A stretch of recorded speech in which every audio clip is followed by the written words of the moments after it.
में देख सकते हैं मध्य प्रदेश में, और सबसे कम जो लंबाई है वह किसमें है, राजस्थान में। कर्क रेखा 8 राज्यों से, इनमें से 3 राज्यों कौन कौन से, राजस्थान, त्रिपुरा और मिजोरम की जो राजधानियां हैं वह कर्क रेखा के उत्तर में। देख लेते हैं भैया, यहां पर जयपुर राजधानी शहर है क्या, अच्छा। उसके बाद आ जाइए त्रिपुरा, तो यहां पर देख लीजिए त्रिपुरा, और त्रिपुरा की जो राजधानी अगरतला, देखिए वो भी क्या है, कर्क रेखा के उत्तर में है। फिर मिजोरम, और मिजोरम की जो राजधानी आइजोल, वो भी देख लीजिए कहां पर है, कर्क रेखा के उत्तर में। बाकी जितने राज्य हैं, गुजरात से होकर गुजर रही है, देख लीजिए दक्षिण की ओर, राजधानी दक्षिण की ओर, राजधानी दक्षिण की ओर, राजधानी दक्षिण की ओर, राजधानी दक्षिण की ओर। क्लियर हो गया, ये पॉइंट क्लियर हो गया। चलिए आगे बढ़ते हैं। जयपुर सर्वाधिक दूर राजधानी, अगर आपसे पूछ लिया जाए कि जिन राज्यों से होकर कर्क रेखा गुजरती है उसमें से किस देश की राजधानी कर्क रेखा से सर्वाधिक दूरी पर है, तो आप देख सकते हैं जयपुर ऐसा राज्य है जिसकी कर्क रेखा से दूरी सर्वाधिक है। किन राज्यों में हम कंपेयर कर रहे हैं, जिन राज्यों से कर्क रेखा गुजर रही है। सर्वाधिक जो निकट है वह रांची है, देख लीजिए रांची आप देखेंगे तो कर्क रेखा के पास ही समीप स्थित है, ठीक है। कर्क रेखा व भारतीय मानक समय रेखा एक दूसरे को, छत्तीसगढ़ में भारतीय मानक समय रेखा क्या है, 82.5 डिग्री पूर्वी देशांतर, 82.5 डिग्री पूर्वी जो देशांतर रेखा है वह कहां से होकर गुजरती है, यहां से। अब यहां पर अगर आप छत्तीसगढ़ में आएंगे तो यह वाला जो भाग है यहां पर ऐसे इसको ऐसे खींची, तो यह है 82.5 डिग्री पूर्वी देशांतर रेखा। इसी को भारत का मानक समय रेखा माना गया है। ये कहां से गुजर रही है, ये छत्तीसगढ़ से। तो यही लिखा है देखो, कर्क रेखा भी छत्तीसगढ़ से, और यह जो भारतीय मानक समय रेखा है ये दोनों एक दूसरे को किस राज्य में काटते हैं, तो छत्तीसगढ़ में। अच्छा ध्यान दीजिएगा, छत्तीसगढ़ के किस हिस्से में, तो आप देख पा रहे होंगे छत्तीसगढ़ के उत्तरी हिस्से में, क्योंकि यह छत्तीसगढ़ कर्क रेखा छत्तीसगढ़ के उत्तरी भाग से ही गुजर रही है। ये बहुत इंपॉर्टेंट फैक्ट है, ध्यान रखिएगा।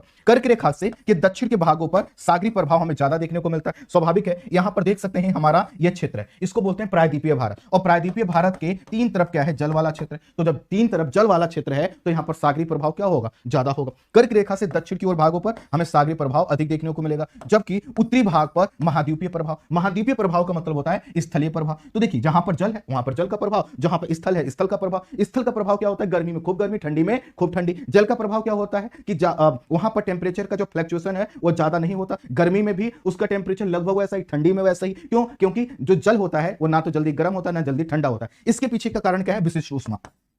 दरअसल क्या होता है, विशिष्ट ऊष्मा। विशिष्ट ऊष्मा जल की क्या होती है, ज्यादा होती है। प्रश्न आएगा ये क्या है, इसको मैं बहुत डीप में बता चुका हूं, उस क्लास को देख लीजिएगा। बस ये समझिए, जल जो है कि आसानी से, मतलब आसान शब्दों में समझ लीजिए, 1 केजी का आप क्या कीजिए, कोई स्थलीय भाग लीजिए और 1 लीटर पानी का कोई भाग लीजिए। दोनों का टेम्परेचर अगर मान लो सेम है, लेकिन आप दोनों के टेम्परेचर में 1 डिग्री, 1 डिग्री सेल्सियस का आप वृद्धि करना चाहते हो, तो इसके लिए जितनी हीट देनी पड़ेगी उसी को हम बोलेंगे विशिष्ट ऊष्मा। तो मान लो यह स्थल वाला भाग है, आप ये अगर इसको हीट दोगे तो इसका टेम्परेचर, इन दोनों का ही टेम्परेचर मान लो 15 डिग्री सेल्सियस है, और आप चाहते हो 1 डिग्री सेल्सियस बढ़ जाए, अर्थात 16 डिग्री सेल्सियस टेम्परेचर हो जाए, तो देखना स्थल जल्दी गर्म हो जाएगा। इसमें 1 डिग्री सेल्सियस की टेम्परेचर की वृद्धि बहुत जल्दी हो जाएगी, जबकि जो लिक्विड है वो उसका टेम्परेचर 1 डिग्री सेल्सियस आसानी से नहीं बढ़ेगा। स्थल की तुलना में जल को क्या चाहिए होता है, लगभग 2.5 गुना अधिक एनर्जी चाहिए होती है। 2.5 गुना अधिक एनर्जी मिलेगी तब जो है कि वह क्या होगा, गर्म होगा उतना, ठीक है। तो इसी के कारण जो स्थलीय भाग है, क्योंकि उसको विशिष्ट ऊष्मा कम चाहिए होती है, तो वह थोड़े से हीट पर ज्यादा गर्म हो जाता है। क्योंकि लिक्विड की जो विशिष्ट ऊष्मा है वो ज्यादा है, स्थल से 2.5 गुना ज्यादा है, तो जब उसको ज्यादा हीट मिलेगा तब उतना वो गर्म हो पाएगा। यही कारण है कि स्थलीय भाग क्या होते हैं, जल्दी गर्म हो जाते हैं, जल्दी ठंडे हो जाते हैं। आगे बढ़ते हैं।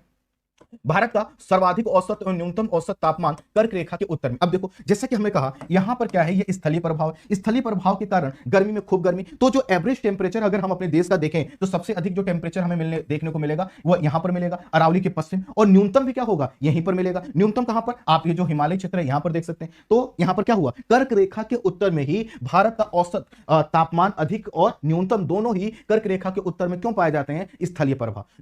दक्षिण में क्यों नहीं, क्योंकि दक्षिण में जलीय क्षेत्र है और वहां का टेम्परेचर में फ्लक्चुएशन कम होता है। आगे बढ़ते हैं। क्या यहां तक हम लोग समझ पाए, क्या यहां तक हम लोग समझ पाए, प्लीज मुझे बता दी, क्या यहां तक समझ पाए।